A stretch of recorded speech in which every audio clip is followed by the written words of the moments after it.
ታዬ በመጀመሪያ ደረጃ እኮ ከኔ ጋር ያገናኘው እኮ ምሳ ያስጋበዘው እኮ የአማራ ጥላቸው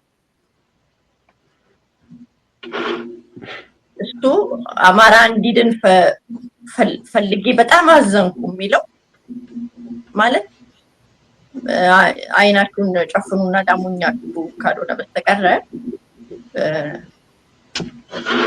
የአማራ ጥላቸው እኮ እሱ ይበልጣል። ምን እንዴት ማለት የአማራ ጥላቸው? አብሬው አልተማርኩም፣ የትም አያውቀኝም፣ ውለታ አልሰራሁለትም። ያብንን ሰውዬ አዋረደች በሚል እኮ ነው የምሳ ግብዣ ያቀረበው። ፊቱ ላይ እኮ ይታይ ነበር የአማራ ጥላቸው።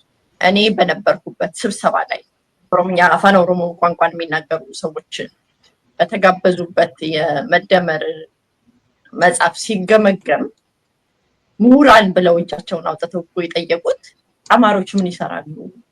ሚኒሊክ ሆነሃል ያንተ ዲያቆን ዳንኤልን አታባርሩም ወይ ካጠገብ ብለው አልቀሰው የኦሮሞን ጥያቄ ይጠይቃሉ ብለን ስናስብ ጠቅላይ ሚኒስትሩ ይጠየቁ የነበሩት እሱ ነበር። አማሮችን አስወጥቶ ነው